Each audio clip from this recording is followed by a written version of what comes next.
Bonsoir à tous et bienvenue pour le début de notre 5e année hypnologie déjà. Cette année, nous avons 3 grands modules de cours. Un module de cours sur les états modifiés de conscience, un module sur la notion de la volition et un module sur la notion des émotions. Et nous avons choisi pour commencer notre module sur les états modifiés de conscience d'inviter David Dupuis. Merci beaucoup David d'avoir répondu à l'invitation. Merci de l'invitation. C'est un plaisir de te recevoir ici avec tout le monde. David Dupuis est docteur en anthropologie, il a fait son doctorat à l'école des hautes études en sciences sociales.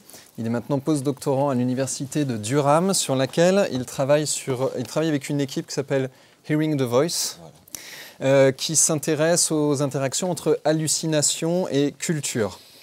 David fait aussi partie du collectif Alius, dont nous avions déjà reçu il y a 2 ans Raphaël Millière sur une autre question. Collectif Alius, qui est dans une démarche interdisciplinaire pour s'attaquer, on pourrait dire, avec plusieurs disciplines, plusieurs méthodologies, à la question un peu délicate des états modifiés de conscience. Ce soir, nous avons donc un regard qui vient de l'anthropologie et qui va ouvrir un petit peu sur ces regards interdisciplinaires. Et je te laisse en parler, tu en parleras mieux que moi. Merci beaucoup, David. Merci Cyril pour ton invitation déjà. Alors bonsoir à tous. À l'invitation de Cyril, donc, ce soir je vais vous proposer le regard de l'anthropologie sur ce qu'on a appelé classiquement la transe, les états modifiés de conscience. Et alors là on est ici dans une école d'hypnose, donc vous savez que classiquement on a associé le concept d'hypnose, la pratique de l'hypnose à ces concepts-là, de transe, d'états modifiés de conscience. Donc l'idée c'est aussi pour vous de vous donner une sorte de cadre historique et anthropologique pour mieux comprendre le sens de ces concepts-là et la manière dont ils peuvent éventuellement éclairer aussi votre pratique. Donc, je vais commencer par une petite histoire de la transe, donc un peu définir les concepts, d'où vient ce concept, comment il a circulé au sein de diverses disciplines. Et puis, puisqu'on est ici dans une école d'hypnose, je vais ensuite aborder la place de l'hypnose dans la manière dont on a compris ce concept de transe à partir de l'exemple d'un cas particulier qui est une de mes aires de spécialisation de recherche qui est la possession. Et puis élaborer un peu la critique qui a été faite par les anthropologues de ces modèles hypnotiques de la transe pour ensuite aborder la question des états modifiés de conscience, donc l'autre grand concept qu'on va aborder ce soir, et vous présenter la critique qui a été faite par les anthropologues de ce concept. Et enfin aborder, pour conclure, les modèles, ce que je vous fais présenter comme les modèles multidimensionnels de la conscience, donc on va voir ce que c'est un peu plus tard, et ensuite aborder la question d'une approche étude interdisciplinaire de l'étude de la conscience et la place que l'anthropologie pourrait jouer dans tout ça. Alors, donc pour démarrer, comme vous le savez peut-être, l'hypnose a été historiquement associée à tout un ensemble de pratiques par le biais de catégories génériques telles que état modifié de conscience ou transe. Alors le concept de transe, il apparaît dans le vocabulaire anglais au XIXe siècle et passe dans le vocabulaire français à la fin du siècle, où il est plutôt associé à une signification médiumnique, donc c'est plutôt associé aux pratiques médiumniques. Et le terme désigne donc à la fin du XIXe siècle en France, selon la définition qu'il y a dans le Robert, l'état du médium dépersonnalisé, comme si l'esprit étranger s'était substitué à lui, médium en transe qui entre en transe. Donc le terme de transe circule ensuite au sein de 2 mouvements qui se développent parallèlement à cette époque-là. Il est donc d'abord utilisé au sujet des pratiques médiumniques qui surgissent dans le spiritisme qui est en train de naître à cette époque-là, et aussi mobilisé pour désigner les pratiques qu'on appelle à cette époque-là les pratiques de magnétisme, d'hypnose ou de suggestion de Mesmer, Freud, Charcot ou Bernheim. Donc de là, le terme passe ensuite dans le vocabulaire de l'ethnologie, l'anthropologie, des sciences des religions, qu'il mobilise principalement dans l'analyse des cultes de possession. Donc vous avez par exemple les travaux d'Erika Broquignon, vous voyez ici. Dans l'analyse des pratiques chamaniques, vous avez l'ouvrage classique que vous connaissez sûrement de Mircea Eliade, le chamanisme et les techniques archaïques de l'extase, ou dans l'étude du médiumnisme, par exemple avec les travaux de Sidgwick.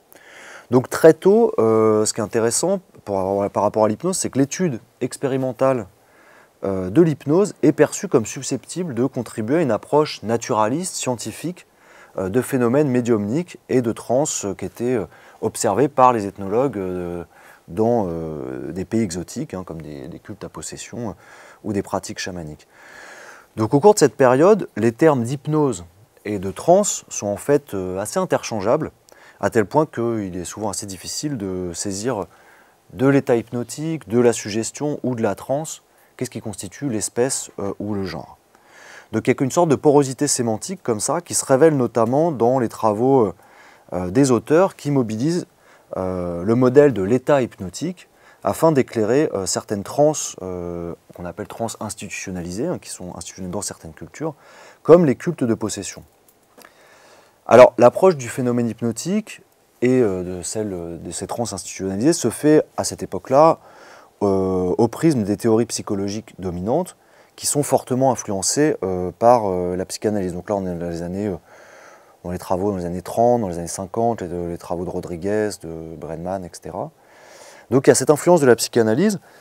Et alors il y a de nombreux chercheurs, notamment médecins, qui s'attachent, malgré l'opposition de nombreux ethnologues, à rapprocher le phénomène de transe et d'hypnose d'états psychopathologiques. On comprend ça comme des phénomènes d'hystérie ou même de psychose. C'est certaines positions de Janet, de Charcot.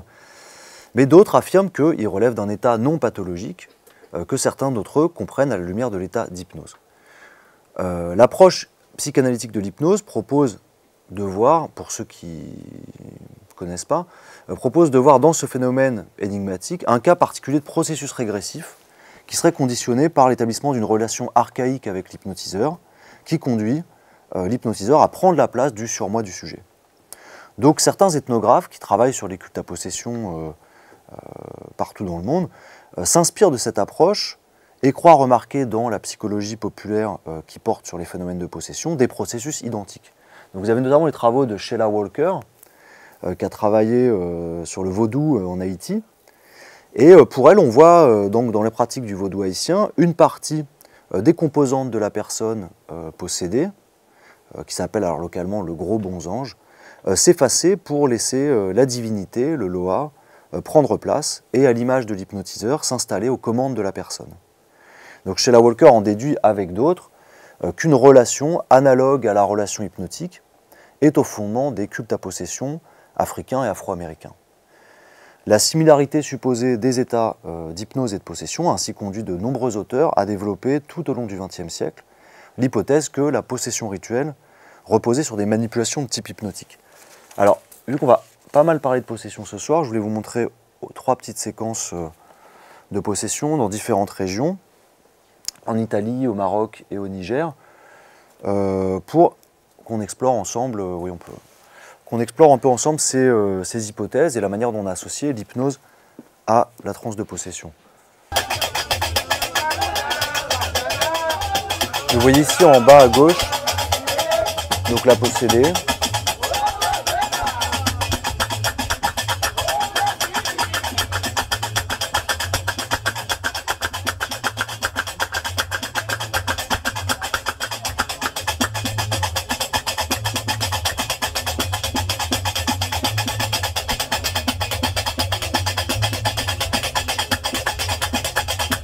Voilà, on va passer. Donc là, on est dans le sud de l'Italie. Donc c'est les travaux d'un anthropologue connu qui s'appelle Ernesto Di Martino.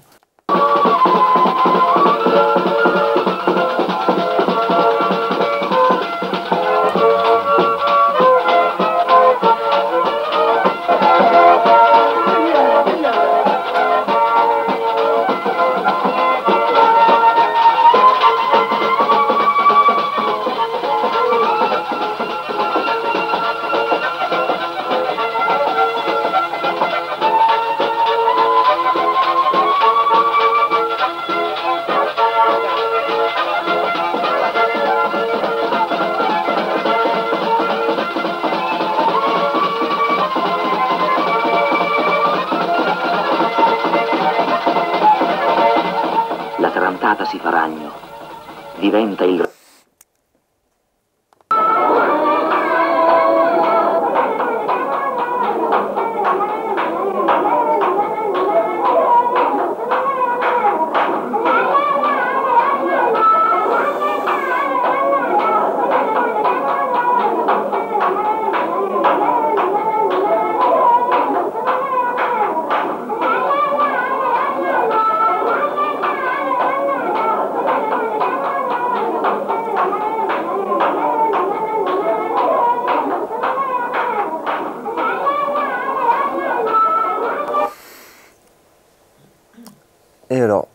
va passer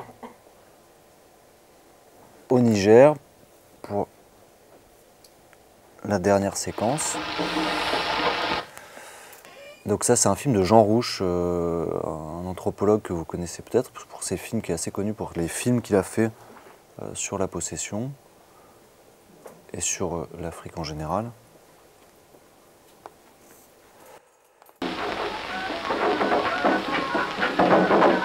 Et là, comme on a vu, c'est les Songhai au Niger. Mais dans ces danses, ce sont souvent les spectateurs qui jouent le rôle d'acteurs. Ce n'est pas parmi les danseuses que s'incarnera la première divinité. Un cri a retenti à l'intérieur de la case. Une jeune fille, Kadi, est possédée par Facio.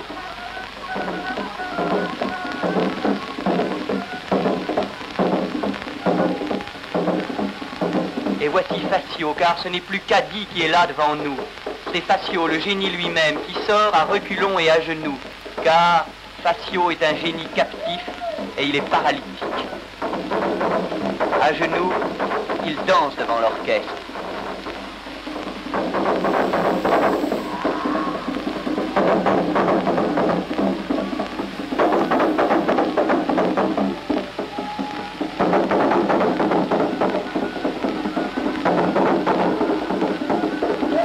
Et voici que sort la femme que l'on doit initier. C'est Zaba. Elle est possédée par Niaberi.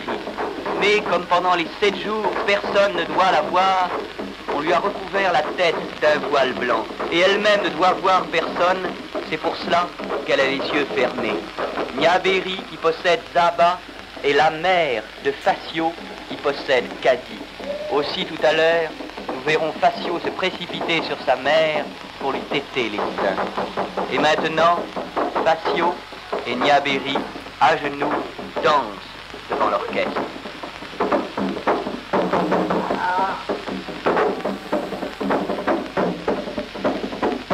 Une autre femme tremble, hurle, c'est Akoira. Elle est possédée par Zinibi. De temps en temps, le Zima, le prêtre, arrête la danse pour que la danseuse repose son corps fatigué.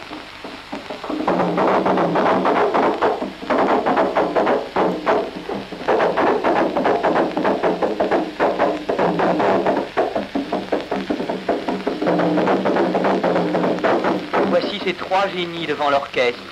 Zinibi, Facio et Niaberi, la nouvelle initiée. Le Zima fait lever Zaba, la fait danser un instant debout devant l'orchestre, puis il la conduit vers la case où il l'enferme à nouveau car il n'est pas bon que pour le premier jour, elle reste sortie pendant si longtemps.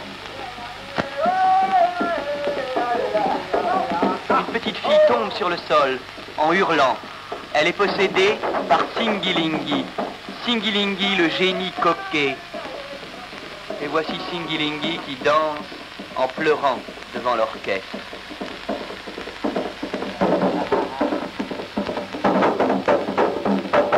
Elle demande au prêtre qu'on lui apporte sa blouse, cette veste à rayures noires et blanches qui est l'insigne des génies.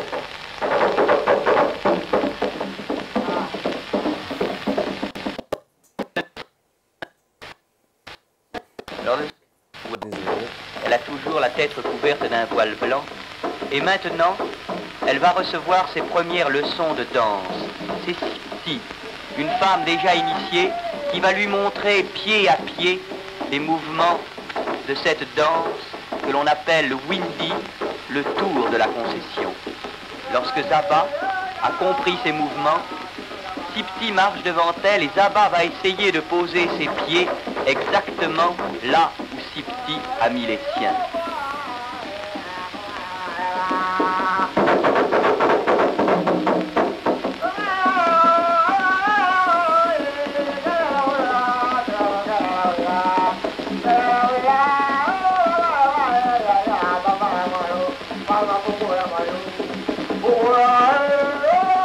Il y a peu de spectateurs pour ces danses de l'après-midi.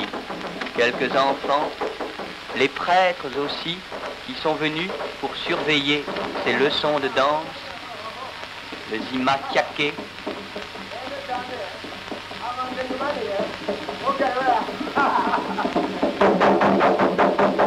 et ce vieillard qui porte dans ses bras sa petite fille. Voilà.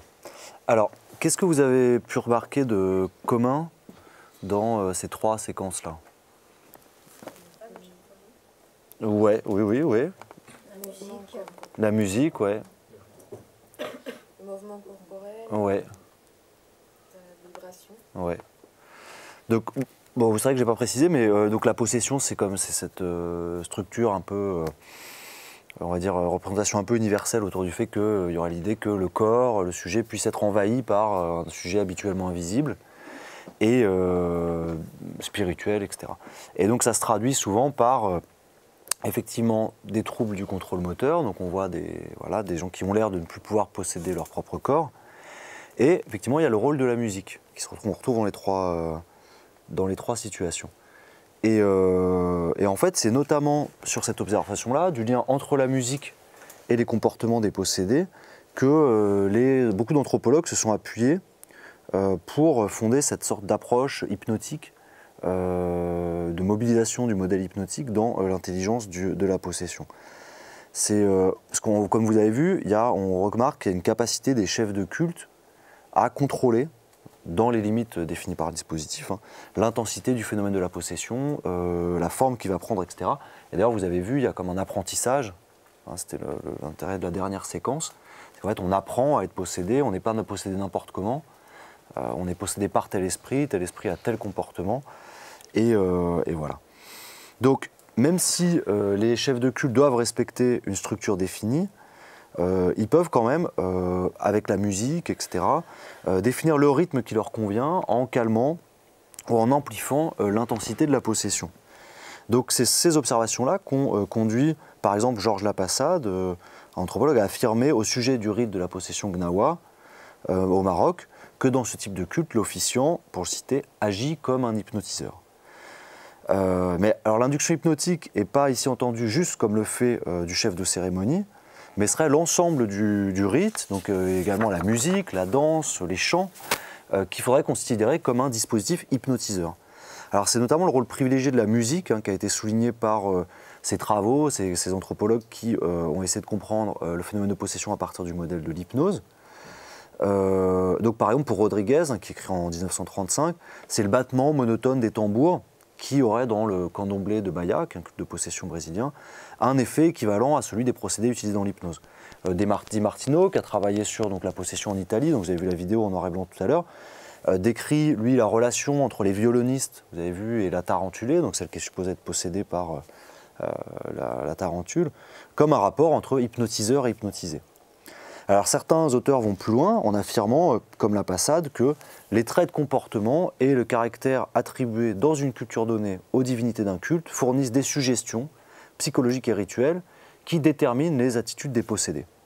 Donc les participants des cultes à possession, on l'a vu, sont tenus de se conformer à une certaine conduite, on est possédé d'une certaine manière, et ce que l'anthropologue Michel Leiris disait au sujet de la possession chez les Éthiopiens du Gondar, qu'il y avait un vestiaire de rôle.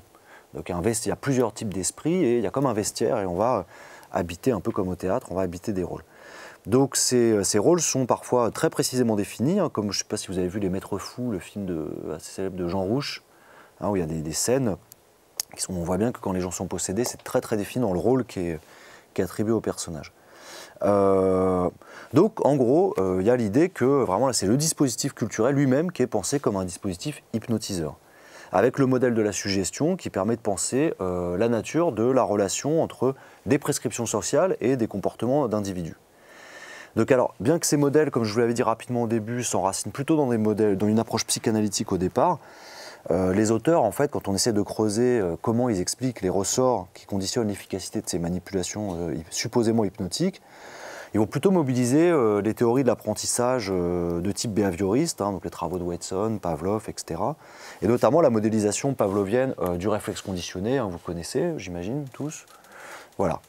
Donc, en gros, on présente les procédés d'initiation aux transes de possession institutionnalisés, comme le vaudou haïtien, le candomblé au Brésil, comme une sorte de conditionnement hypnotique qui aurait pour effet d'inculquer à l'initié de nouvelles croyances, des nouveaux comportements sur la base d'un apprentissage de séquences stimuli-réponse. Ça, c'est typiquement l'argument de Sheila Walker. Et alors les instruments à percussion, notamment la musique, sont notamment perçus à ce moment-là comme des éléments moteurs de cet apprentissage, avec le rythme du tambour qui est interprété comme un stimulus progressivement associé à une réponse conditionnée, motrice. Voilà. Alors, j'ai commencé par là, mais en fait c'est très minoritaire dans l'histoire de l'anthropologie, cette approche-là, puisque en fait la plupart des anthropologues ont finalement, même s'ils l'ont mobilisé, ont plutôt finalement critiqué de manière générale le concept de transe, et notamment le fait qu'il était basé sur la transposition à l'homme du modèle pavlovien du conditionnement répondant. Voilà. Donc alors vous avez notamment là-dessus le célèbre livre de l'ethnologue Gilbert Rouget sur la musique et la transe. Et alors il aborde cette question-là et il montre bien que l'application du modèle pavlovien présente de nombreux problèmes, du fait notamment chez les humains, parce que le Pavlov c'est quand même chez les animaux, chez les humains de la dimension du langage, de la dimension symbolique.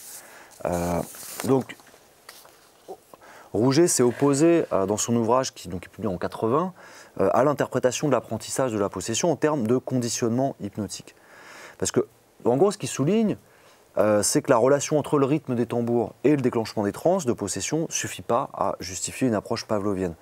D'abord parce que, en fait, si on fait une analyse comparative de la transe, comment elle surgit dans différents dispositifs dans le monde, la musique n'est pas nécessairement mobilisée, donc la musique ne peut pas être considérée comme une cause mécanique de la transe. Ensuite, elle peut être mobilisée sans musique. Ensuite, si on compare la place de la musique dans la transe, on voit aussi que l'effet de la musique, il n'est pas du tout automatique de manière interculturelle, il est au contraire réglé par des conventions culturelles et il va varier selon les cultes, les contextes rituels et les adeptes. C'est-à-dire que dans certains contextes, la même mélodie, le même type de tempo va plutôt produire un état d'excitation et dans un autre va plutôt créer un état de calme. Et d'ailleurs, en fait, si on compare, si on fait un travail comparatif sur les relations entre la musique et la transe, on voit bien qu'aucun instrument, aucun système rythmique, aucune forme mélodique ne caractérise universellement les musiques qui sont mobilisées dans les cultes de possession.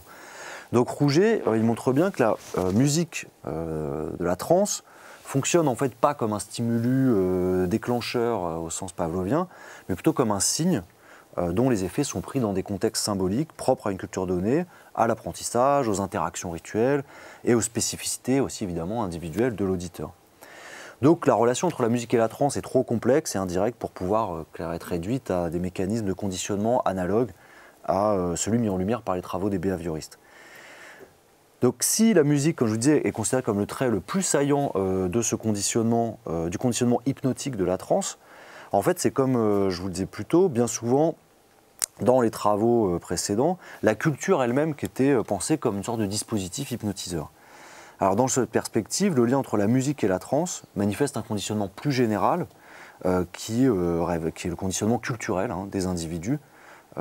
Et alors dans cette perspective, qui est encore une fois là, inspirée des travaux des behavioristes, la culture apparaît comme une sorte de mécanisme général de conditionnement. D'ailleurs, on entend parfois quand les gens se forment à l'hypnose, qu'ils se rendent compte que tout est de l'hypnose, voilà, c'est un peu cette idée. Et déjà, chez la Walker, dont je vous parlais plus tôt, qui incarne cette approche hypnotique des transes de possession, vous voyez dans les cultes de possession des génies Olé chez les Songhai du Niger où elle a travaillé, ou chez les Arts en Éthiopie, des situations où la culture gouvernait complètement les comportements individuels.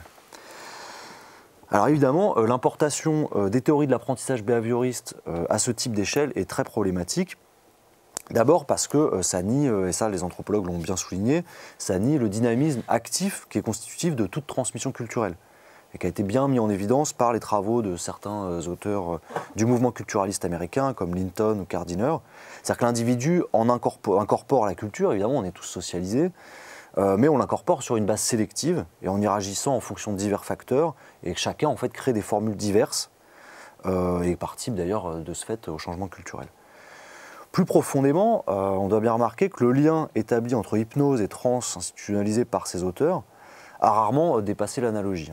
D'ailleurs, au terme d'un siècle de travaux, c'est-à-dire qu'on dit, voilà, on parle de conditionnement hypnotique, mais finalement, ces auteurs ne sont pas allés très loin dans essayer de comprendre de ce qui se passait.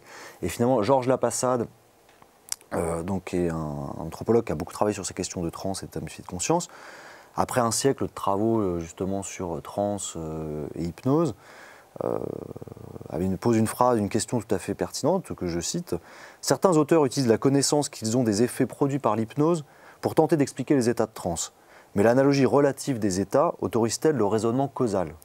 Autrement dit, peut-on, à partir d'un constat de similarité, conclure que la mise en transe implique des manipulations de type hypnotique ?» Alors vous avez compris que la réponse est non. D'autant que le concept de transe prend un petit coup de vieux avec l'émergence du concept d'état modifié de conscience. Alors l'appréhension du phénomène hypnotique comme outil qui permettrait de comprendre de manière privilégiée d'autres phénomènes de transe, comme la possession, le chamanisme, etc., recule progressivement à partir de l'émergence progressive, à partir des années 60, du paradigme des états de modifié de conscience qui va bientôt dominer l'appréhension de ces phénomènes-là, donc de possession, médiumnisme, chamanisme, etc. Alors, selon la définition, Cyril reviendra sur les travaux de Ludwig, de Tarth, etc., qui ont été fondateurs sur ce concept d'état modifié de conscience, je crois, plus tard dans ses cours. Mais je vous en propose là, ce soir, déjà une définition minimale par Ludwig, qui est donc l'un des pères de ce concept.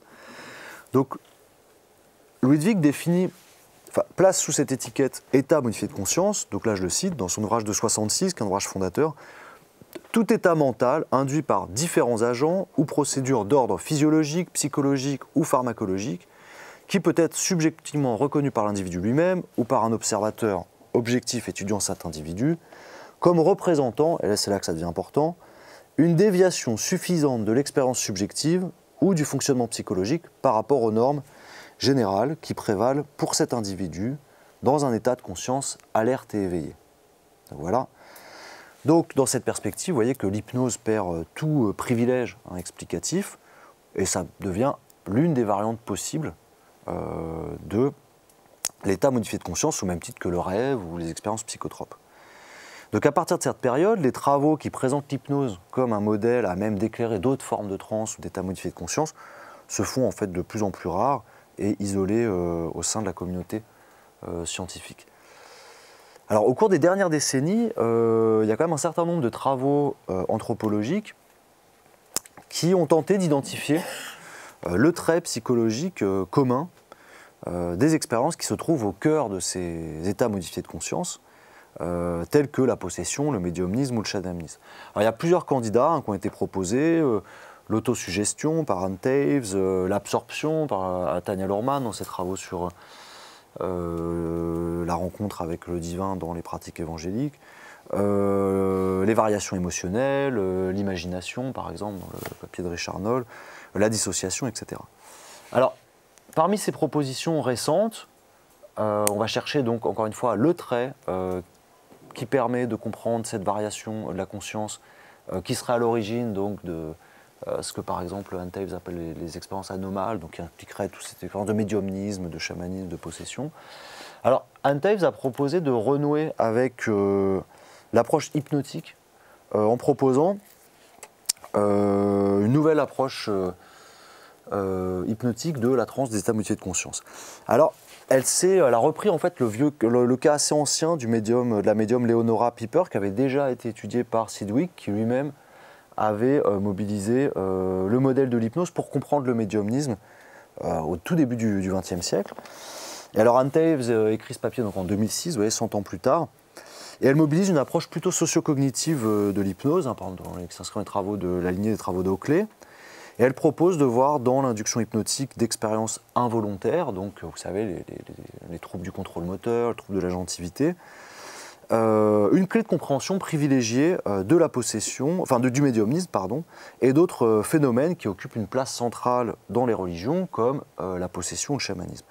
Donc elle suggère que les objets d'étude des chercheurs en sciences religieuses peuvent être compris comme des phénomènes autosuggestifs, qu'elle distingue des procédures hétérosuggestives comme l'hypnose.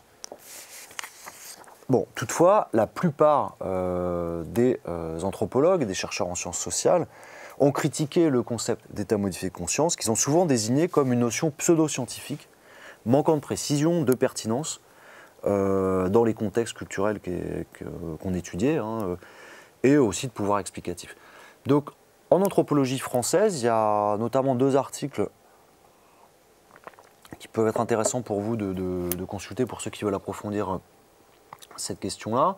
Ce sont d'une part un article de Julien Bonhomme à propos donc, de l'usage rituel des substances psychotropes hallucinogènes et un article de l'anthropologue Roberta Maillon, qui est donc spécialiste du chamanisme sibérien, donc à propos du chamanisme sibérien. Et alors, ils ont formulé, c'est les 2 articles qui ont formulé, disons, la critique du concept d'état modifié de conscience, les 2 articles en anthropologie en France, qui ont formulé la critique du concept d'état modifié de conscience la plus, on va dire, complète et aboutie. Alors, que nous dit Julien Bonhomme? Je vous cite un passage de son texte. Il nous dit donc « La notion d'état modifié de conscience n'est qu'un pseudo-concept, donc il y va fort, cumulant les défauts d'une compréhension nulle et d'une extension indéterminée. D'une part, sa définition est purement négative, un état modifié ou altéré de conscience est défini par son caractère autre, sans que l'on puisse caractériser cette altérité. D'autre part, on subsume sous ce terme fourre-tout un ensemble hétéroclite d'expériences, transe, hypnose, mort imminente, libre association, psychotrope, sans en spécifier les différents contextes. » Alors, comme nous le dit effectivement ce cher Julien Bonhomme, les états modifiés de conscience sont définis classiquement comme le fait de la modification d'une certaine, comme on dit en anglais, baseline, une ligne de base de la conscience. Donc Ludwig, dont je vous parlais tout à l'heure, l'un des pères du concept d'état modifié de conscience, parle des normes générales de la conscience. Et alors cette définition, donc définir l'état modifié de conscience comme la variation d'une ligne de base, pose 2 problèmes majeurs. D'abord parce que dans les travaux des fondateurs du concept d'état modifié de conscience, donc si on pense à Ludwig ou Tarth, cette ligne de base est en fait jamais clairement définie. Et d'ailleurs, les anthropologues soulignent par ailleurs, avec raison, que cette ligne de base, elle varie très probablement entre les cultures. Et d'ailleurs, si on y regarde de plus près, cette norme générale de la conscience, hein, selon les mots de Ludwig, elle varie sûrement peut-être pas seulement à travers les cultures, mais aussi à travers les individus. Et puis aussi à travers les activités. Par exemple, votre ligne de base, elle n'est probablement pas la même quand vous êtes en vacances, quand vous êtes au travail. D'ailleurs, c'est peut-être pour ça qu'on part en vacances, pour changer de ligne de base. Donc, ça, c'est un premier problème. C'est quoi de quel état de conscience normal on parle quand on dit qu'on modifie l'état de conscience, parce qu'un état de conscience modifié nécessite qu'on considère qu'il y a un état normal de la conscience. Ensuite, la nature de la modification de cette ligne de base, dans la plupart des travaux sur l'état modifié de conscience, elle n'est pas définie non plus. C'est-à-dire qu'on ne dit pas ce qui est modifié dans la conscience quand on parle d'état modifié de conscience. Alors le problème, c'est que du coup, ça fait que le concept devient extrêmement inclusif, à tel point qu'il est du coup difficile de savoir ce que tous les états de modifiés de conscience ont en commun, tant ils sont différents, puisque en général, on parle dans les états de modifiés de conscience des rêves, de la possession, des expériences de mort imminente, de la psychose, de l'orgasme, de l'hypnose, des états de fatigue extrême, de tous les psychotropes, hein, sachant que bon, les psychotropes font quand même des effets très différents les uns des autres. Donc on voit bien que là, il y a une sorte d'extension indéfinie de la catégorie classique d'état modifié de conscience, qui fait en fait qu'on voit mal ce que ce concept pourrait offrir à l'intelligibilité d'un phénomène quel qu'il soit. Donc voilà, c'est une critique qui est assez massive, hein, qui mérite d'être prise en compte. Et alors Roberta Maillon a écrit aussi un papier très intéressant où elle s'attaque au concept de transe et d'état modifié de conscience depuis l'étude du chamanisme sibérien, donc un papier qui sort pareil au début des années 2000, quelques années plus tard. Et alors, elle souligne aussi l'imprécision des mots utilisés pour qualifier ces états, hein, donc qu'il s'agisse de transe, d'extase, selon le mot de Mircea Eliade, ou d'états altérés, alternés, modifiés de conscience. Et alors, en parlant des chamans, elle dit, voilà, bon, quand on parle de transe, mais que fait concrètement un chaman en transe? Et en fait, elle dit que quand on regarde un peu tous ces auteurs qui utilisent le terme de transe pour parler du chamanisme, on voit que finalement, les états en question vont de l'hyperactivité à la perte de conscience. Bon, donc on revient à la même problème. Et elle souligne aussi que les raisons sur lesquelles ces auteurs s'appuient pour mobiliser ces concepts de transe ou d'état modifié de conscience sont aussi très imprécis. Donc elle dit, on parle d'état. Alors ça, c'est une bonne question aussi, mais comment identifier un état de la personne? Qu'il constate, là je cite, et sur la base de quels indices, compte tenu de l'extrême variété des signes physiques susceptible d'accompagner cet état, lui-même si variable, puisque ça va de la perte de conscience à l'agitation. Surtout, sur quoi se fonde-t-on pour décréter qu'il y a ou non transe quand on ne dispose d'aucune observation du comportement de l'intéressé, puisqu'il y en a certains qui s'appuient sur des données historiques, archéologiques, et que celui-ci est lointain dans le temps comme dans l'espace. Alors on atteint, donc, comme elle le souligne, le sommet de ce genre de truc avec les travaux de Michael Harner, dont vous connaissez peut-être la fameuse Foundation for Shamanic Studies. Donc c'est un anthropologue défroqué un peu, on va dire, qui s'est converti dans le business chamanique et qui a fondé dans les années 80. Donc c'est un spécialiste des Jivaro au départ, qui a fait des travaux d'ailleurs intéressants à l'époque, et puis qui a monté dans les années 80 donc la Foundation for Shamanic Studies, qui dispense des stages payants évidemment de formation pour accéder à ce qu'il appelle l'état de conscience chamanique. Et alors ce qui est très intéressant, comme le souligne Roberta Maillon, c'est que vous aurez beau éplucher tous les travaux, les publications de Michael Harner, cet état de conscience chamanique dont il parle en permanence n'est absolument jamais décrit, jamais défini, puisqu'il est en fait déclaré comme indescriptible et ineffable. Donc ça c'est pratique. Et donc il faut aller participer au stage pour aller l'expérimenter de l'intérieur. Voilà.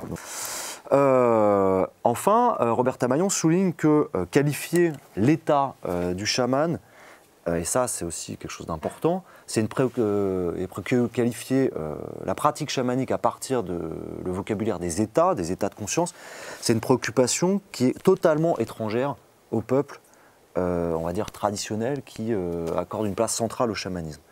Et d'ailleurs, ils n'ont en général pas de terme équivalent, comme le souligne Maillon, ils rendent plutôt compte de la conduite du chaman en termes de représentation symbolique.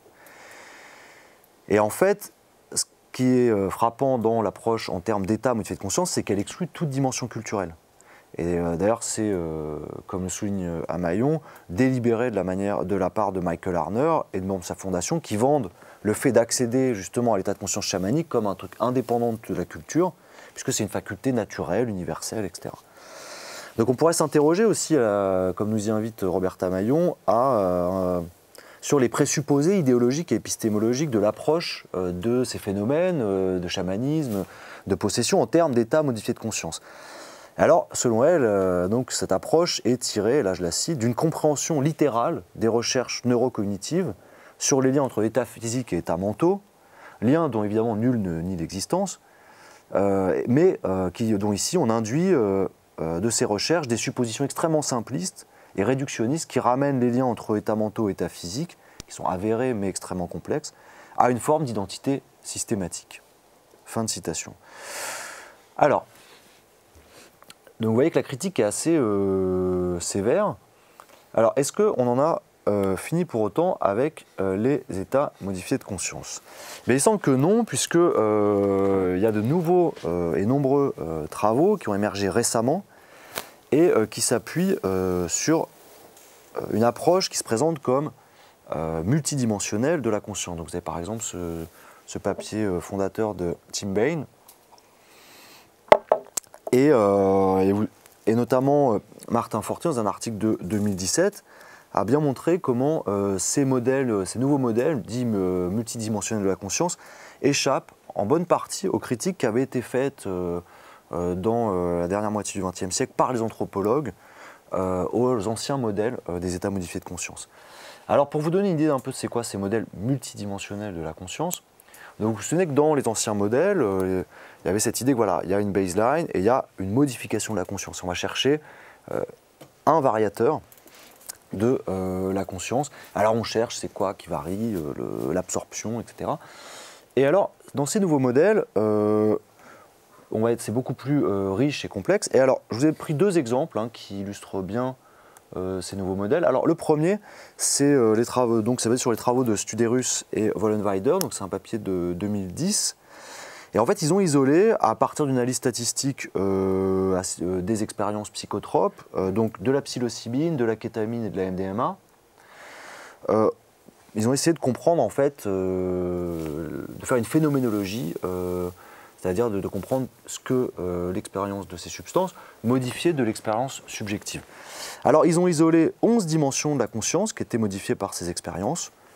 Donc, expérience d'unité, expérience spirituelle, état de félicité, discernement et clarté, désincorporation, perturbation du contrôle et de la cognition, anxiété, imagerie complexe, imagerie élémentaire, synesthésie, etc., etc. Et donc, vous voyez qu'à partir de ces éléments, ils ont pu comparer les effets de chaque substance sur différents aspects de l'expérience du sujet. Vous voyez qu'on a un modèle beaucoup plus riche que simplement de dire, voilà, il y a un état modifié de conscience. Hein, c'est quand même un peu plus intéressant. Et ce qui est intéressant, c'est qu'on peut surtout distinguer entre les substances psychotropes ce qui varie dans la conscience, quelle dimension, donc pas multidimensionnelle, quelle dimension de la conscience varie dans ces expériences. Alors, il y a des travaux un peu du même type qui ont été faits sur la méditation. Donc ça, c'est un papier de Lutz et de ses collègues, donc, qui date de 2015, où ils ont essayé de développer un modèle multidimensionnel dans l'étude, donc principalement des variations de l'attention dans les pratiques méditatives.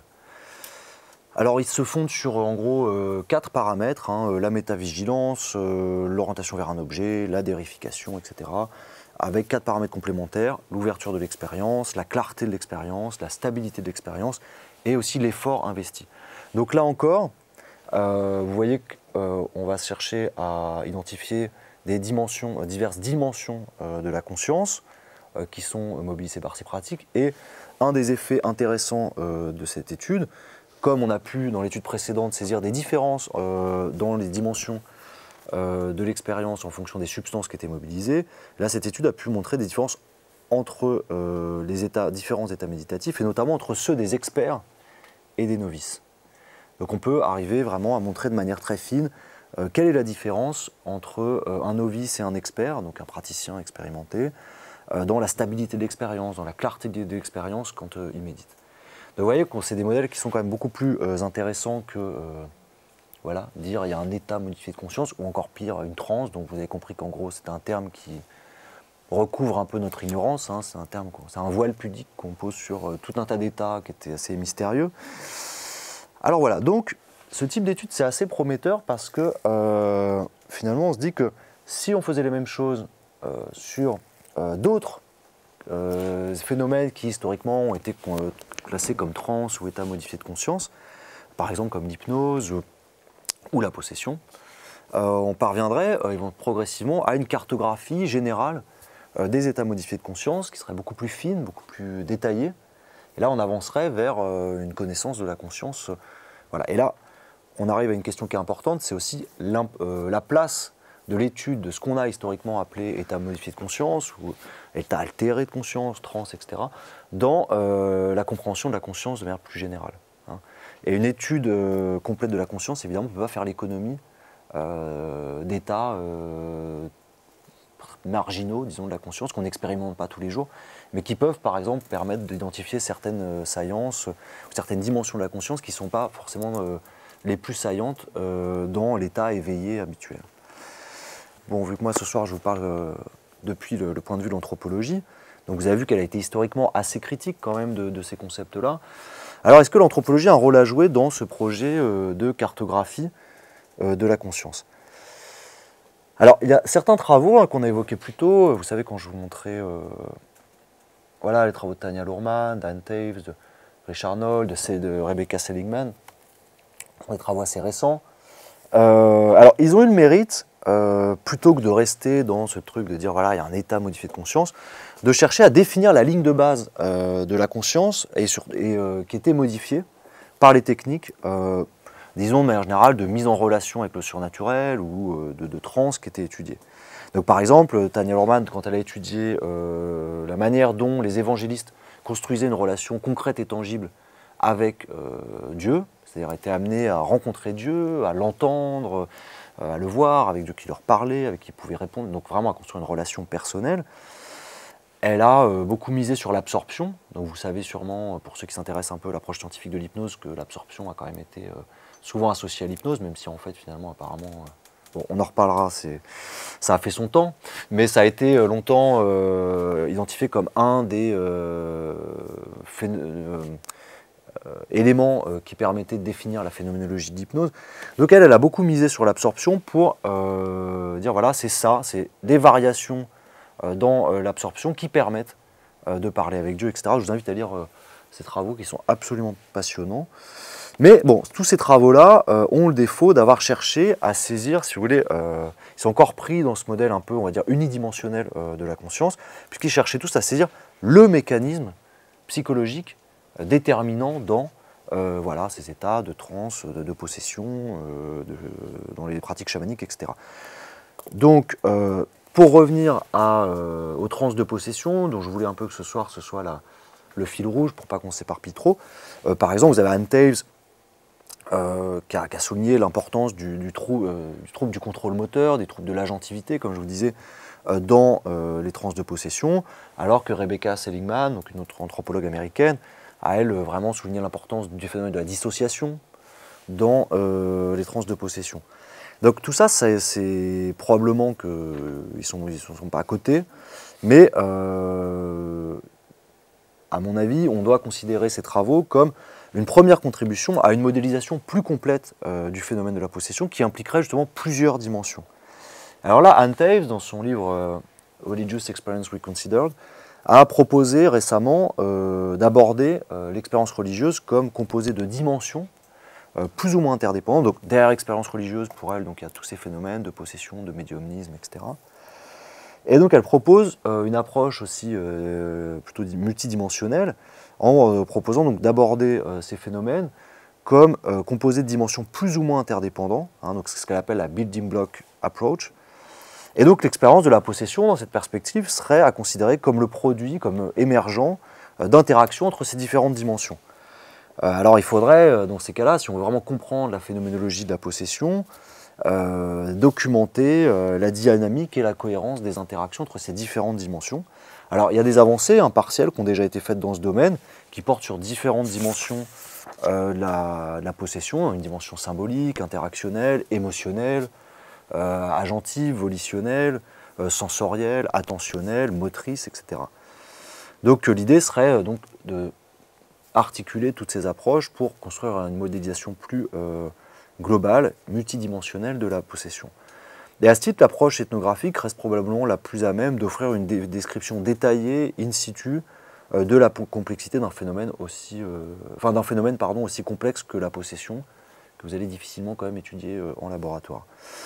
Par ailleurs, la plupart des travaux qui portent sur les EMC sont appuyés sur une approche psychologique des trans. Quand même, là, on parle d'anthropologie ce soir, mais ce qui a dominé quand même l'étude des états modifiés de conscience et de la transe, c'est quand même plutôt l'anthropologie et plus tard les sciences cognitives. Et le problème de ces approches psycho, c'est qu'elles ont réduit les phénomènes qu'elles étudiaient, que ce soit par exemple la possession, à une sorte de série d'opérations cognitives automatiques et n'ont pas accordé une attention suffisante au processus d'apprentissage et aux contextes notamment sociaux, interactionnels, qui conditionnent les variations de l'expérience subjective dans ces pratiques-là. Or, la transe, comme j'ai essayé de vous le faire entendre tout à l'heure, contrairement à ce qui a pu être dit à une époque, ce n'est pas du tout quelque chose d'automatique qui surgit à partir de la musique qui met en transe, c'est un apprentissage. Et si on ne s'intéresse pas aux conditions de l'apprentissage, on passe complètement à côté du phénomène. Et d'ailleurs, l'anthropologue américaine Erika Bourguignon avait déjà, dans les années 70, très tôt critiqué la définition des états de modalité de conscience qui avait été proposée par les psychologues comme Louis Ludwig. Vous savez, c'est la définition que je vous ai donnée des EMC tout à l'heure. Et elle avait souligné l'importance de distinguer des phénomènes individuels, des phénomènes qu'elle appelait de transinstitutionnalisés, comme les trans de possession, qui étaient culturellement déterminés. C'est-à-dire qu'on part en état de modalité de conscience, certes, mais tel que la culture le prescrit. Donc dans une perspective interdisciplinaire, il semble donc que c'est notamment à la compréhension des facteurs étiologiques, donc des causes de la variation de la conscience, que l'anthropologie semble pouvoir contribuer. Parce que ce qu'on peut observer, c'est que de nombreuses sociétés humaines ont institutionnalisé les variations, disons les variations conséquentes de certaines dimensions de la conscience, en les encadrant par des contextes matériels et interactionnels assez spécifiques que les anthropologues ont traditionnellement définis sous le terme de rituel. Alors ces dispositifs semblent avoir pour propriété d'exercer une forte contrainte sur la fréquence et la nature de la variation de certaines dimensions de la conscience pour ceux qui y participent. Donc dans cette perspective, l'étude des composantes des dispositifs sociaux et notamment rituels pourrait apparaître comme une voie privilégiée d'intelligence des conditions de variation de la conscience et de leur dépendance à certains cadres relationnels et contextuels. Alors puisqu'on est ici dans une école d'hypnose, on pourra d'ailleurs remarquer que certains dispositifs rituels présentent d'ailleurs des traits caractéristiques de la pratique hypnotique. Les anthropologues Michael Hausmann et Carlos Severi ont par exemple mis en évidence le fait que la condensation d'éléments contradictoires est un élément constitutif des dispositifs rituels. Comme vous le savez, le paradoxe constitue également une composante récurrente de la communication hypnotique, qui est illustrée de manière particulièrement saillante dans la pratique ericksonienne. Donc les enquêtes anthropologiques pourraient contribuer de manière tout à fait essentielle à un projet général d'une cartographie de la conscience et de ses différentes dimensions, de ses différentes variations, en éclairant les cadres interactionnels qui conditionnent leurs variations. Alors toujours dans une perspective interdisciplinaire, l'agrégation d'approches expérimentales constituera aussi un apport indispensable pour répondre à des questions que l'ethnographie seule n'est pas en mesure de répondre. Donc Marcel Mauss, l'un des pères de la discipline, soulignait déjà que bien que la dimension psychophysiologique ne constitue pas l'objet des sciences sociales, elle ne peut en effet pour autant être ignorée par les anthropologues qui travaillent sur ces objets. Donc dans l'étude de la possession, encore une fois, certains anthropologues se sont d'ailleurs récemment attachés à élaborer des approches hybrides. On peut prendre à titre d'exemple l'utilisation par l'anthropologue américaine Rebecca Seligman d'un appareillage qu'elle a appelé cardiographie d'impédance, qui sert à capter et mesurer la dimension biologique des effets de l'expérience de la possession chez des adeptes du candomblé au Brésil, un culte à possession, ou les travaux en France de l'anthropologue Arnaud Alloy qui s'attache à articuler une approche à la fois interactionniste et cognitive de la possession. Alors en France aussi, pour conclure, je peux vous parler d'Alius, qui est un groupe de recherche qu'on a fondé avec des collègues de différentes disciplines qui vise justement à reprendre en charge l'étude de ce qui avait classiquement été appelé état modifié de conscience. Donc l'idée étant de proposer une approche interdisciplinaire de la totalité de la conscience, incluant donc la diversité, la conscience dans toute sa diversité, et notamment avec un focus spécial sur les états qui ont classiquement été appelés états modifiés de conscience ou qui ont été sous-étudiés, donc notamment les états psychotropes, l'hypnose, le rêve, etc. Et alors notamment il y a un volume dans la revue Intellectica où beaucoup d'intervenants, de membres d'Alius ont contribué, et avec notamment où on a essayé de modéliser un peu ces nouvelles questions et voilà un peu. Et donc vous voyez, le volume s'appelle Anciennes limites et nouvelles approches, les états modifiés de conscience en question. Donc l'idée étant de dépasser les anciennes limites dans l'étude de ces phénomènes et de proposer de nouvelles approches qui soient interdisciplinaires. Donc on articule en gros l'anthropologie, la psychologie, les neurosciences, les sciences computationnelles, etc. Voilà, je pense qu'on peut s'arrêter là. Voilà, merci de votre attention.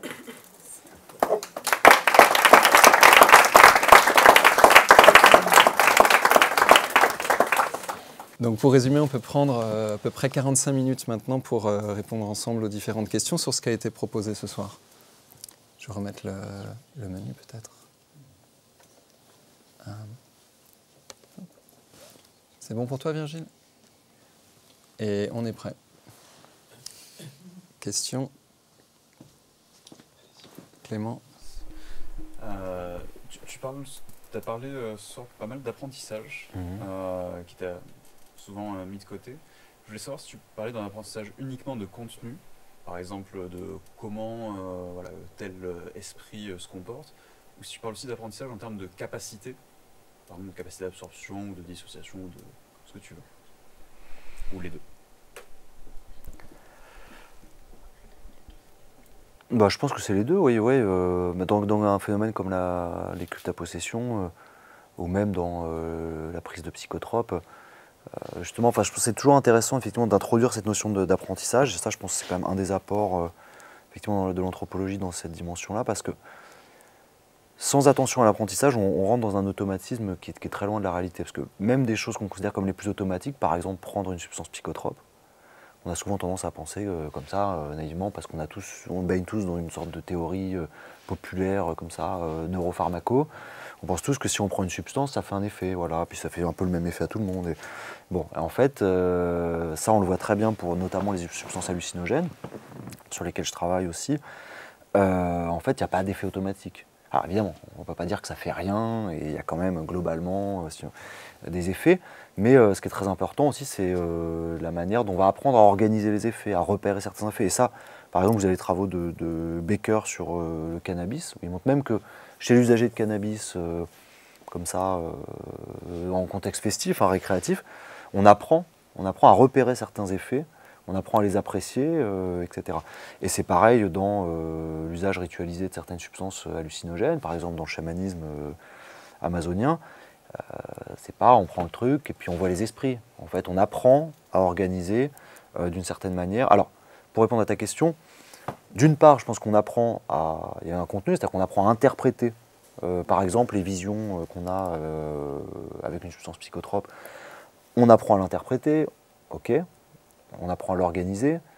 Donc ça serait plutôt ce que tu appelais contenu. Mais on va aussi développer des compétences, et notamment en termes d'attention. C'est-à-dire qu'on va apprendre à orienter notre attention sur tel phénomène, on va augmenter par la participation au rituel notre capacité d'absorption, etc. Et ce qui fait qu'en général, ça c'est quelque chose qu'on observe par exemple, qui est souvent rapporté dans les chamanismes, dans les pratiques chamaniques autour des substances psychotropes, par exemple au Pérou, autour de l'ayahuasca où je travaillais, c'est que finalement plus on a de l'expérience, moins on a besoin de prendre de la substance.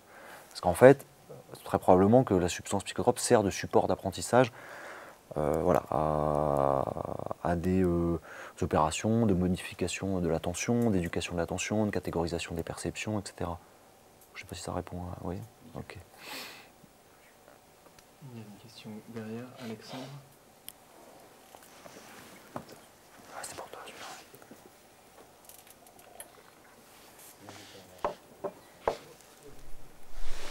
Alors, je me demandais, donc c'est concernant le modèle... Ah, d'accord. Donc, concernant les modèles multidimensionnels de la conscience, je me demandais comment ont été déterminées toutes ces dimensions de la conscience, et en conséquent, comment être sûr qu'on n'oublie aucun aspect de la conscience dans toutes ces dimensions. Alors, oui, ça c'est une bonne question. De toute façon, c'est sûr qu'on en oublie. Mais, et les limites de ces modèles-là, c'est aussi que, évidemment, c'est un peu la limite de toute façon de l'approche par questionnaire, etc. C'est-à-dire qu'en gros, les gens codent. En gros, ce qui se passe très souvent dans ce genre de procédure, c'est que on fait faire aux gens, après leur expérience, une sorte d'entretien microphénoménologique très détaillé. On demande de détailler leur expérience de la manière la plus fine. On va poser certaines questions, etc. Donc ça oriente déjà, évidemment, la manière dont on raconte l'expérience, même si on essaye d'impacter le moins possible. Puis ensuite, on va coder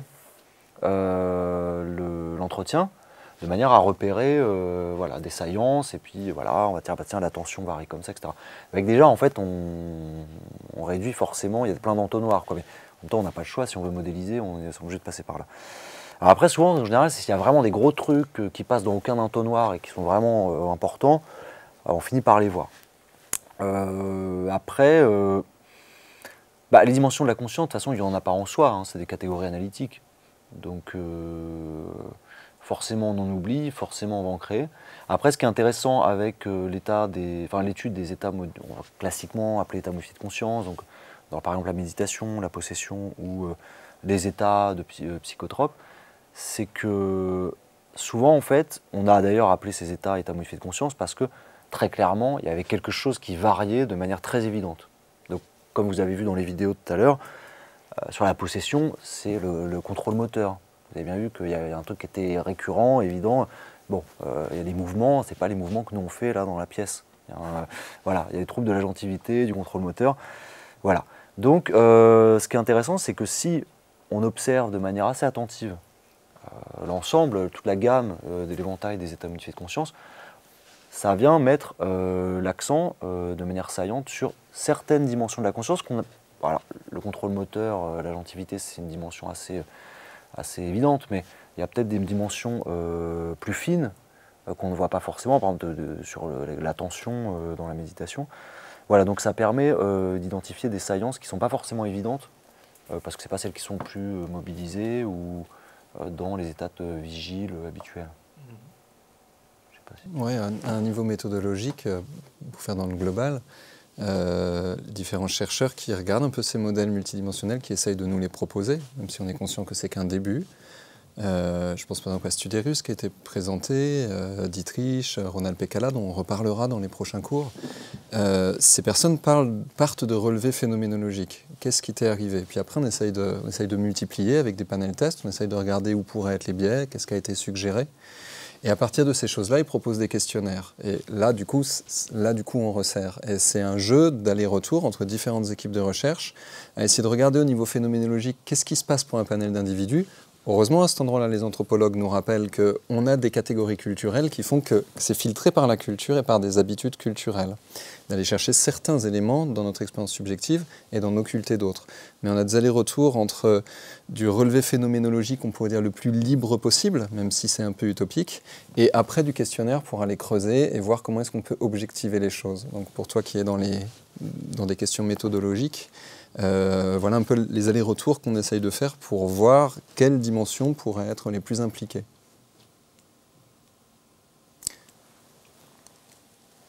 Il y a une question là-bas, Grégory.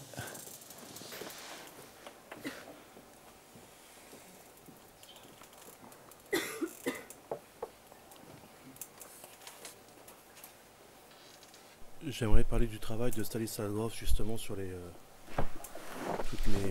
toutes les expériences qu'il a pu faire et ce qu'il a retranscrit, où justement ça transfère les connaissances culturelles des personnes, ça emmène d'autres connaissances, ça emmène d'autres codes, d'autres symboles, et il parle pas du tout d'apprentissage, au contraire, je dirais même qu'il laisserait, je sais pas si c'est une interprétation de ma part, mais plutôt la substance agir. Alors c'est vrai que c'est beaucoup le LSD ou des produits. Ouais. Alors je sais pas si c'est les mêmes psychotropes. Dont tu parles. Ah bah pardon. Ouais, ouais bah c'est un bon exemple, Stanisław Grof et le LSD. Merci pour cette question parce que ça permet, je pense, de clarifier certaines choses.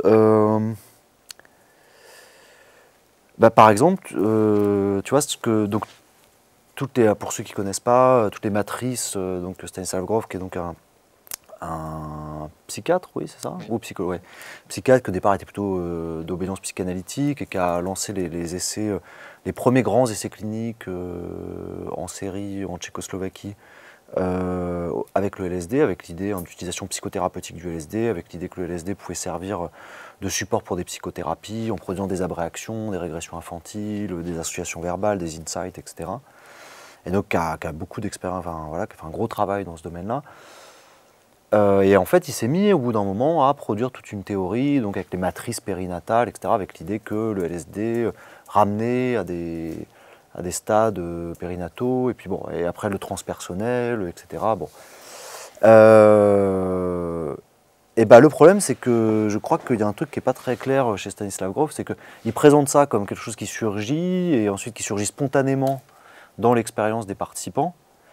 Alors peut-être que, je pense que ça surgit vraiment pour lui, c'est-à-dire qu'il n'avait pas forcément ces catégories-là, elles ont émergé petit à petit de ce qu'il a observé de ses patients. Mais après, ce qui est intéressant, c'est que quelqu'un qui a une culture psychanalytique, qui va prendre du LSD, mais ça, c'est ce que j'en avais déjà observé dans les années 50, avec les premières expériences LSD, quelqu'un qui a une culture freudienne, vous lui faites prendre du LSD, il y a très forte chance qu'il vive des histoires de catharsis émotionnelle, de papa-maman, d'histoires oedipiennes, voilà. Vous faites prendre du LSD à un Jungien, et il va très probablement être pris dans l'histoire d'archétypes, etc. Et vous faites prendre ça dans le contexte de Stanisław Grof, bizarrement, il va être dans les histoires de matrices périnatales, etc. On sait que c'est des substances dites hallucinogènes, c'est des substances qui sont extrêmement sensibles au contexte, et ce qui augmente la suggestibilité d'ailleurs par rapport aux questions d'hypnose. Ce sont des substances qu'on sait qu'elles augmentent beaucoup la suggestibilité, donc la sensibilité au contexte, au cadre interprétatif, etc. Donc voilà, donc je pense que c'est pas étonnant que les clients de Stanisław Grof vivent les expériences qui soient conformes aux catégories, aux modèles de Stanisław Grof. Mais j'ai jamais entendu par exemple des gens qui prennent du LSD spontanément comme ça et qui vivaient forcément ce qu'il racontait de manière en tout cas aussi précise que ce que lui raconte. Je sais pas ce que t'en penses. beaucoup de choses. Je pense que j'aurai un avis complémentaire à ça. Stanislas Grof dit que ce modèle qu'il a présenté, notamment le modèle des 4 matrices périnatales, vient de la phénoménologie récurrente dans l'expérience de ces patients à l'époque, dans les années 50 en Tchécoslovaquie. À nouveau, ici, on a vraiment un regard anthropologique qui vient nous mettre en garde contre le grand apprentissage culturel qu'on ne voit pas, qu'on pourrait presque appeler inconscient, et qu'on pourrait projeter d'une part dans ce qu'on comprend des descriptions phénoménologiques des clients et qui peut être projeté aussi par les clients sur des descriptions particulières. Ça, c'est un point en soi. Toutefois, à la différence de ce que tu proposais là, nous sommes pas mal de personnes sur le terrain, ne serait-ce qu'avec l'hypnose, à retrouver ces phénoménologies dans les descriptions de personnes qui apparemment n'ont pas eu accès à ces modèles. Et c'est là qu'on est un petit peu coincé au niveau méthodologique. Comment savoir s'ils ont eu accès à ces modèles ou pas? Toutefois, on voit bien que des fois ressurgissent des choses de la nature de la phénoménologie pure que Stan Grof proposait à l'origine. Après, à partir de cette phénoménologie, lui, il fait une interprétation, cette phénoménologie. Par exemple, quand il dit dans le tunnel, on voit des visages grimaçants, il dit bah, ça, c'est un stade particulier de l'accouchement. Donc là, ça c'est un pari de sa part. Mais la phénoménologie qui est en amont et qu'on trouve dans ces ouvrages, elle, en effet, sur le terrain, ne serait-ce qu'avec l'hypnose, là on ne parle pas du tout de LSD ou de surventilation, ne serait-ce qu'avec l'hypnose, parfois on la voit apparaître aussi. Donc moi, en tant que chercheur, je n'ai pas de certitude sur ces questions-là, mais je pense qu'on a tout un champ à explorer à cet endroit-là. Un dernier point par rapport à Stanislas Grof, c'est que, je vais le dire comme ça, il présente son travail comme scientifique, mais on n'a pas ces données. Il dit ça, c'est basé sur X centaines de patients et l'histoire. L'histoire, c'est qu'il est parti de Tchécoslovaquie avec toutes ces données qui étaient des données écrites, années 50-60, et tout ça a brûlé dans un incendie. Donc à partir de là, on ne peut plus retourner sur les données de départ, on ne peut que faire confiance à l'analyse qu'il en a faite. Et ça, évidemment, pour des chercheurs et des méthodologistes, ça va poser un gros problème. Donc voilà quelques éléments, je pense, qui complètent les deux regards. Oui, Élise. En fait, tu as fait allusion à l'absorption et à un nouveau rôle de l'absorption qui a un peu évolué, et tu as dit que tu y reviendrais, mais tu n'es pas revenu. Non, je pense qu'on y reviendra peut-être pendant les questions. Ouais. L'absorption, non, bah en fait c'est simplement c'est un concept qui est revenu à la mode là récemment en anthropologie avec les travaux de Tania Luhrmann où elle a essayé si tu veux, d'expliquer, comme je disais, la plupart, notamment donc, ces histoires d'évangélistes, mais d'autres phénomènes aussi, disons qu'on va classiquement appeler de relations avec le surnaturel, par des variations de l'absorption. Donc elle fait passer des échelles d'absorption aux gens avec qui elle travaille, et puis elle a trouvé que finalement l'absorption corrélait, c'est-à-dire qu'un grand succès dans l'échelle d'absorption corrélait avec une grande capacité, par exemple, à entendre la voix de Dieu. Pour les praticiens et pour les évangélistes qui pratiquent, qui essayent d'entendre la voix de Dieu. Bon, il y aurait beaucoup à dire là-dessus, mais disons que là, je pense que Cyril sera plus compétent que moi pour en parler, mais à un moment, l'hypnose, on a essayé quand même d'utiliser des échelles d'absorption pour prédire l'hypnotisabilité. Absolument. Je prends quelques notes avant d'oublier. Mais on a fini avec cette affaire, n'est-ce pas, Clément? Ouais. Juste pour préciser, vraiment que tu veux le préciser sur l'absorption? Non, comme tu n'es pas sur l'image, tu peux faire bref. Oui, très bref. Juste pour tout le monde, pour l'absorption, c'est pas franchement ce qu'on imagine dans le langage populaire. C'est-à-dire que dans le langage commun, absorption, c'est le fait d'avoir une attention qui est focalisée et stable. Alors que là, dans ce dont tu parles de la Telegan Absorption Scale. Ah oui, pardon, excusez-moi, oui. Et qui fait référence à des expériences assez atypiques, comme le fait, par exemple, d'avoir des fortes sensations émotionnelles avec de la musique, par exemple, le fait d'être très perdu dans de l'imagination, le fait de ne pas bien faire la distinction entre imagination et réalité, enfin, ce genre de trucs. Ouais, c'était juste pour préciser ça. Ouais, et on reviendra dans les cours que nous allons donner sur la notion d'état de conscience en décembre. On reviendra sur cette question d'absorption pour montrer un peu les quiproquos qu'il peut y avoir et où on en est aujourd'hui avec cette notion qui vient des années 70. Ah, il me semblait bien, Valentin. C'est une question un peu brouillon, mais du coup ça serait état modifié de conscience. Est-ce qu'on pourrait l'associer à état dont on est conscient? C'est-à-dire qu'on est habitué à ne pas avoir conscience de notre état, et dans l'état modifié, finalement, on a conscience de l'état dans lequel on est, et c'est ça qui est différent de la norme. Enfin, je sais pas si... Pas forcément, parce que vous avez des états... Enfin, vous avez des états modifiés de conscience où, justement, vous pouvez avoir moins de conscience, moins de réflexivité, moins de vigilance, moins d'attention. Pas forcément, non. Si. Ce que je trouve intéressant dans la question que tu soulèves, dans la mesure où je l'aurais comprise, donc peut-être que je vais répondre pas à partir de ta question, mais à partir de ma compréhension de ta question.